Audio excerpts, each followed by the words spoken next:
ان کے بارے میں تو تیقن کے ساتھ معلوم تھا کہ وہ غزوہ تبوک پر روانگی سے قبل آئے ہیں. یہ درمیان کا ہے کہ کچھ جاتے کچھ آتے، کچھ غزوہ تبوک کے وقت تبوک میں بھی وہی نازل ہوئی ہے، تو یہ وہ آیات ہے. فَإِن رَجَعَكَ اللَّهُ، ظاہر بات ہے یہاں معلوم ہو رہا ہے کہ یہ کہیں تبوک میں آیت نازل ہوئی ہے. اگر اللہ آپ کو لوٹا کر لے جائے ان کے کسی گروہ کے پاس، فَاسْتَأْذَنُوكَ لِلْخُرُوجِ، اور پھر وہ آپ کے ساتھ نکلنے کی اجازت مانگے کسی اور دشمن کے خلاف، فَقُل لَن تَخْرُجُوا مَعِيَ أَبَدًا، کہہ دیجیے گا اب تم میرے ساتھ کبھی نہیں نکلو گے، وہ آخری امتحان تمہارا ہو چکا، تم ناکام ہو چکے. وَلَن تُقَاتِلُوا مَعِيَ عَدُوًّا، اور اب میرے ساتھ کسی دشمن کے ساتھ، میرے ساتھ ہو کر کسی دشمن کے ساتھ جنگ کرنے کا تمہیں موقع نہیں ملے گا. إِنَّكُمْ رَضِيتُمْ بِالْقُعُودِ أَوَّلَ مَرَّةٍ، تم پہلی مرتبہ راضی ہو گئے تھے بیٹھے رہنے پر. نفیر عام ایک ہی مرتبہ ہم نے کی اور تم پیچھے رہنے پر، بیٹھ رہنے پر راضی ہو گئے. فَاقْعُدُوا مَعَ الْخَالِفِينَ، اب ہمیشہ کے لیے پیچھے رہنے والوں کے ساتھ بیٹھ رہو. وَلَا تُصَلِّ عَلَىٰ أَحَدٍ مِّنْهُمْ مَاتَ، اور اے نبی ان میں سے کوئی مر جائے تو اس کی نماز جنازہ ادا نہ کیجیے ابدا، کبھی بھی. وَلَا تَقُمْ عَلَىٰ قَبْرِهِ، اور اس کی قبر پر آپ کھڑے نہ ہوں. یہ دیکھیے یہ اب ان کی رسوائی کا سامان ہو رہا ہے. ابھی تک تو پردے پڑے ہوئے تھے، لیکن اب یہ ہے کہ حضور جو ہے جب انکار کرتے تھے کسی کی نماز جنازہ پر جانے سے معلوم ہو جاتا تھا کہ یہ منافق ہے، حضور نے اس کی نماز جنازہ میں شرکت سے انکار کیا. وَلَا تُصَلِّ عَلَىٰ أَحَدٍ مِّنْهُمْ مَاتَ أَبَدًا وَلَا تَقُمْ عَلَىٰ قَبْرِهِ، اور مت کھڑے ہوئیے اس کی قبر پر. إِنَّهُمْ كَفَرُوا بِاللَّهِ وَرَسُولِهِ، یقیناً انہوں نے کفر کیا ہے اللہ اس کے رسول کے ساتھ. وَمَاتُوا وَهُمْ فَاسِقُونَ، اور وہ مرے ہیں اسی حال میں کہ وہ نافرمان تھے. وَلَا تُعْجِبْكَ أَمْوَالُهُمْ وَأَوْلَادُهُمْ، یہ آیت پہلے بھی آ چکی ہے، آیت نمبر 55. صرف وہی ایک فرق ہے اس میں، وہاں فلا تعجب کا ہے، یہاں ولا تعجب کا. آپ کو زیادہ پسند نہ آئے، اچھی نہ لگے، نہ ان کے اموال نہ ان کی اولاد. انما یرید اللہ ان يعذبهم، یہاں لام کے بجائے ان آ گیا ہے. اللہ چاہتا یہ ہے کہ انہیں عذاب دے انہی چیزوں کے ذریعے سے دنیا میں. وتزهق انفسهم وهم كافرون، اور ان کی جانیں نکلے اسی حالت کفر میں. وَإِذَا أُنزِلَتْ سُورَةٌ أَنْ آمِنُوا بِاللَّهِ وَجَاهِدُوا مَعَ رَسُولِهِ اسْتَأْذَنَكَ أُولُو الطَّوْلِ مِنْهُمْ وَقَالُوا ذَرْنَا نَكُن مَعَ الْقَاعِدِينَ رضوا بأن يكونوا مع الخوالف وطبع على قلوبهم فهم لا يفقهون. صدق اللہ العظیم. سورہ توبہ میں ابھی یہی منافقین کا بیان چل رہا ہے، اور جب کوئی صورت نازل ہوتی ہے کہ ایمان لاؤ اللہ پر اور جہاد کرو اس کے رسول کے ساتھ مل کر، استأذنک اولو الطول منہم، تو ان میں سے جو مقدرت والے ہیں، دولت والے ہیں، وسائل رکھنے والے ہیں، وہ بھی آپ سے آ کر رخصت مانگتے ہیں. وقالوا ذرنا نکن مع القاعدین، اور کہتے ہیں کہ ہمیں چھوڑ دیجئے، رہنے دیجئے، ایگزمپٹ کر دیجئے، ہم یہیں بیٹھ رہنے والوں میں شامل ہو جائیں. رضوا بأن یکونوا مع الخوالف، وہ اس پر راضی ہو گئے کہ پیچھے رہنے والی عورتوں میں شامل کر دیے جائیں. یعنی جنگ کرنا مردوں کا کام ہے، اور خواتین کو چونکہ پیچھے بچے اور خواتین ظاہر بات ہے کہ گھروں میں رہ جانے والے تھے، تو انہوں نے اپنے لیے یہ مقام پسند کیا. یہ ایک طرح کا ان پر طنز ہے. رضوا بأن یکونوا مع الخوالف وطبع على قلوبهم فهم لا يفقهون، تو ان کے دلوں پر مہر کر دی گئی اور اب وہ سمجھ نہیں سکتے. لیکن الرسول والذین آمنوا معه، اس کے برعکس اللہ کے رسول صلی اللہ علیہ وسلم اور جو لوگ ان کے ساتھ ایمان لائے، جاہدوا باموالہم وانفسہم، انہوں نے جہاد کیا اللہ کی راہ میں اپنے اموال سے بھی اپنی جانوں سے بھی. واولئک لهم الخیرات، یہ وہ لوگ ہیں جن کے لیے بھلائیاں ہیں، خوبیاں ہیں، نیکیاں ہیں، اچھا اجر ہے. واولئک هم المفلحون، اور یقیناً یہی لوگ ہیں فلاح پانے والے، آخری منزل مراد کو پا لینے والے. فلاح کے لفظ پر انشاءاللہ تفصیلی گفتگو جو ہے وہ سورہ مومنون کے شروع میں ہوگی. یہ ایک بڑی اہم اصطلاح ہے قرآن کی، میں نے اب تک اس کا ترجمہ بس اسی طریقے سے اسی لفظ کے ساتھ کیا ہے. اعد اللہ لہم جنات تجری من تحتها الانہار خالدین فیہا، اللہ تعالیٰ نے ان کے لیے ان باغات کا تیار کیا ہے جن کے دامن میں یا جن کے نیچے ندیاں بہتی ہوں گی، جن میں وہ ہمیشہ ہمیشہ رہیں گے. ذالک الفوز العظیم، اور یہ بہت بڑی کامیابی ہے. وجاء المعذرون من الاعراب لیؤذن لهم، اور آئے آپ کے پاس بہانے بنانے والے بدبوئی. مدینے کے لوگوں کا تذکرہ ہو رہا تھا. اب ظاہر بات ہے یہ نفیر عام تھی، اعلان عام تھا، تو جو بھی آس پاس تھے، جو دیہات میں رہنے والے مسلمان تھے، ان پر بھی یہ حکم جو ہے عائد تھا. تو ان میں سے بھی لوگ آئے اور رخصت طلب کرنے لگے. جاء المعذرون من الاعراب، اعراب عرابیوں کی جمع ہے، وہ جو لوگ بادیہ نشین بدو. لیؤذن لهم، کہ انہیں بھی اجازت دے دی جائے، انہیں بھی رخصت دے دی جائے. وقعد الذین کذبوا اللہ ورسولہ، اور بیٹھ رہے وہ لوگ جنہوں نے کہ جھوٹ کہا تھا اللہ سے اور اس کے رسول سے، وعدے جو کیے تھے وہ جھوٹ نکلے، یا یہ کہ جو عذر کر رہے وہ جھوٹا ہے. سیصیب الذین کفروا منہم عذاب علیم، ان قریب ان میں سے جو لوگ کفر پر اڑ جائیں گے یا جو لوگ فی الواقع کفر کی حد کو پہنچ گئے ہیں، ان کے لیے دردناک عذاب ہے. لیس علی الضعفاء، کمزوروں کا معاملہ یہ نہیں ہے، ان پر کوئی ذمہ داری نہیں ہے، کوئی ملامت نہیں ہے ضعیف ہوں. ولا علی المرضى، نہ ہی بیماروں پر. ولا علی الذین لا یجدون ما ينفقون، نہ ہی ان پر کہ جن کے پاس کچھ خرچ کرنے کے لیے نہیں ہے. آخر اتنا لمبا سفر کرنا ہے، تبوک تک جانا ہے، تو سواری چاہیے. 4 آدمیوں پر ایک اونٹ ہو، کچھ تو ہو، کہیں تو کچھ نہ کچھ تو ان کو سہارا ملے. ان کے پاس سامان نہیں ہے، پیسہ نہیں ہے. لا یجدون ما ينفقون، تو جو لوگ اپنے پاس کوئی اس کی مقدرت نہیں رکھتے اور ساز و سامان نہیں رکھتے تو ان پر حرج نہیں ہے. لیس علی الضعفاء حرج، یہ لیسا کے بعد جو ہے حرج یہاں آیا ہے. ان پر کوئی گناہ نہیں ہے، کوئی الزام نہیں ہے، کوئی ملامت نہیں ہے. اذا نصحوا للہ ورسولہ، جب کہ وہ اللہ اور اس کے رسول کے ساتھ مخلص ہو، دل میں اخلاص ہے، لیکن یہ کہ مجبوری فی الواقع ہے، کوئی ضعیف ہے، بہت بوڑھا ہے، کوئی بیمار ہے، کوئی بالکل یعنی بغیر کسی وسائل کے ہے. ما علی المحسنین من سبیل، ایسے جو محسن لوگ ہیں، جو جن کا دین جو ہے وہ یعنی درجہ احسان کو پہنچا ہوا ہو، ان کے لیے کوئی ملامت نہیں، ان کے اوپر کوئی گرفت نہیں. واللہ غفور الرحیم، اور اللہ غفور الرحیم ہے.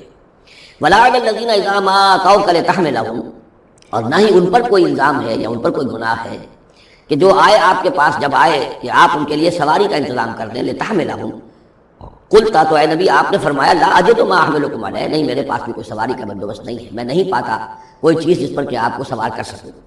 تولوا، تو مجبوراً وہ لوٹ گئے. واعینهم تفیض من الدمع، اور ان کے آنکھوں سے آنسو جاری تھے. حزناً، اس حزن کی وجہ سے، اس رنج اور غم کی وجہ سے. اللہ یجدوا ما ينفقون، کہ ان کے پاس نہیں ہے جسے وہ خود خرچ کر سکیں اور اپنے لیے کسی سواری کا بندوبست کر سکیں. ایک طرف یہ جذبہ ہے، چاہتے ہیں، جانا چاہتے ہیں، لیکن مجبوری ہے.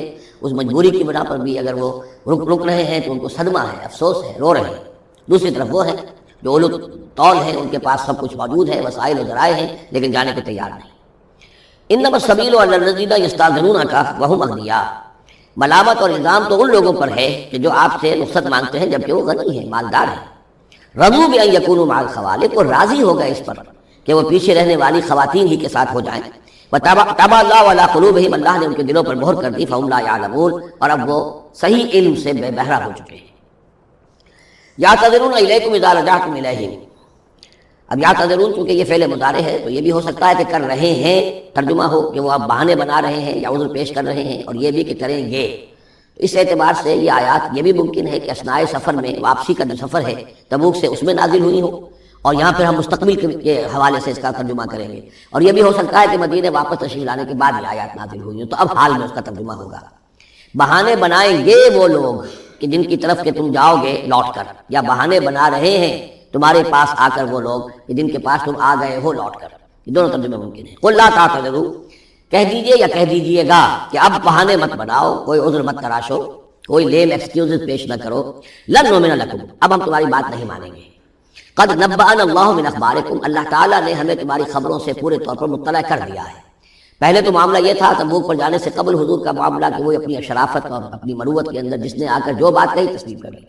اب چونکہ اس دوران میں یہ ساری آیات اتر چکی ہیں اور اللہ تعالیٰ نے جو کچھ ان کے اندر تھا چھپا ہوا وہ بھی کھول کر بیان کر دیا ہے، تو کہہ دیا گیا کہ اب آپ ڈنکے کی چوٹ کہہ دیجئے، لن نؤمن لکم، اب ہم تمہاری بات نہیں مانیں گے.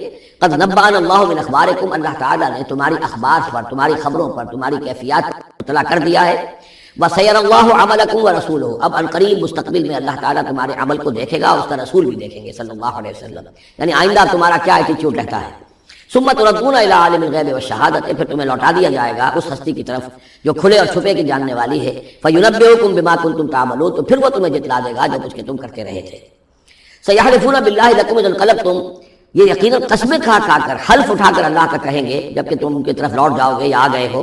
الیہم لتعرضوا عنہم، تاکہ آپ اعراض کریں، تاکہ مسلمانوں ان کو چھوڑ دیں، ان سے کوئی باس پوچھ نہ کریں، انہیں کوئی سزا نہ دیں، اعراض کریں.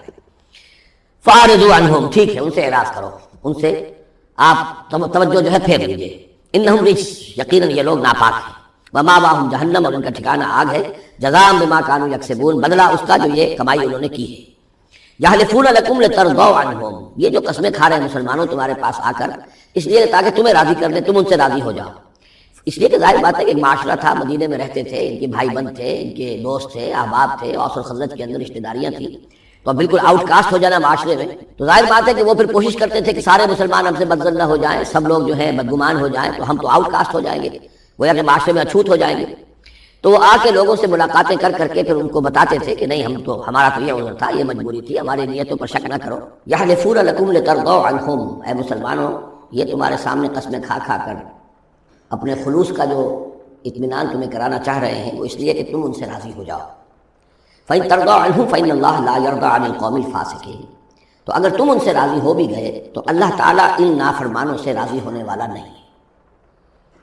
الاعراب اشد کفرا و نفاقا، بدو لوگ جو ہیں دیہاتی بادیہ نشین وہ کفر اور نفاق میں اور بھی زیادہ سخت ہیں۔ وَأَجْدَرُ أَن لَّا يَعْلَمُوا حُدُودَ مَا أَنزَلَ اللَّهُ عَلَيْهِ عَلَىٰ رَسُولِهِ، اور زیادہ لائق ہیں اس کے کہ ناواقف ہوں اس چیز کی حدود سے اور اس چیز کی تفاصیل سے کہ جو اللہ تعالیٰ نے اپنے رسول پر نازل فرمائی۔ یعنی مدینے والے تو پھر بھی حضور کی صحبت سے فیضیاب ہوتے ہیں، مختلف مواقع پر انہیں تعلیم کا سلسلہ حاصل ہے، جمعے کے خطبے ہوتے ہیں، حضور کا نصیحت کا معاملہ چلتا رہتا ہے۔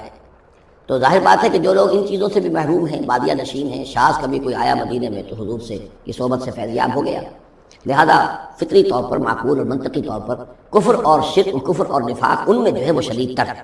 واللہ علیم الحکیم، اور اللہ تعالیٰ سب کچھ جاننے والا اور کمال حکمت والا ہے۔ ومن الاعراب، اور ان بدوؤں میں سے وہ بھی ہیں من یتخذ ما ينفق مغرما، کہ جو کچھ انہیں خرچ کرنا پڑتا ہے اسے وہ تاوان سمجھتے ہیں، یعنی زکوٰۃ ہے، عشر ہے، جو بھی اب ان کے اوپر عائد ہو گیا ہے، جو محصولات ہیں اسلامی نظام کے، اب یہ چونکہ ان کو دینے پڑ رہے ہیں، پہلے تو کوئی نظام ایسا تھا نہیں، تو یہ ان کو ایسے محسوس کرتے ہیں جیسے کوئی تاوان۔ وَيَتَرَبَّصُ بِكُمُ الدَّوَائِرَ، اور وہ منتظر ہیں کہ کوئی گردش زمانہ آئے اور یہ جو حکومت قائم ہوئی ہے مدینے میں، جس کی وجہ سے ہمیں یہ سب کچھ کرنا پڑ رہا ہے، کوئی اس کے اندر تبدیلی پیدا ہو جائے، وہ حکومت ختم ہو جائے۔ علیہم دائرۃ السوء، اصل میں بری گردش خود ان کے اوپر مسلط ہے، یعنی جو منافقت ہے جو ان کے دلوں کے اندر، وہ ہے اصل برائی کے جو ان پر مسلط ہے۔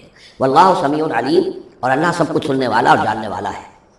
ومن الاعراب من یؤمن باللہ والیوم الآخر، اور اعراب سب کے سب ویسے نہیں ہیں بلکہ ان میں سے ایسے بھی ہیں، من الاعراب، انہی بدوؤں میں وہ بھی ہیں من یؤمن باللہ والیوم الآخر، جو ایمان رکھتے ہیں اللہ پر، یوم آخر پر، ویتخذ ما ينفق، اور جو چیز بھی وہ خرچ کرتے ہیں اللہ کی راہ میں اس کو سمجھتے ہیں قربات عند اللہ، کہ اللہ تعالیٰ کے قرب کا ذریعہ ہوگا، تقرب اللہ کا ذریعہ بن جائے گا، ہمارا یہ صدقہ، ہمارا یہ خیرات، ہمارا یہ دین کے لیے انفاق جو ہے یہ اللہ تعالیٰ سے ہمیں قرب عطا کرے گا۔ وصلوات الرسول، اور رسول صلی اللہ علیہ وسلم کی طرف سے عنایتیں ہوں گی اور ان کی دعائیں ہمارے شامل حال ہو جائیں گی، گویا کہ صاحب ایمان بھی تھے ان بدوؤں میں، سب کے سب منافق ہی نہیں تھے۔ الا انہا قربۃ لہم، آگاہ ہو جاؤ، ہاں ان کا یہ انفاق اللہ کی راہ میں خرچ کرنا یقیناً ان کے لیے باعث تقرب ہے اللہ کے لیے، اللہ کے نزدیک۔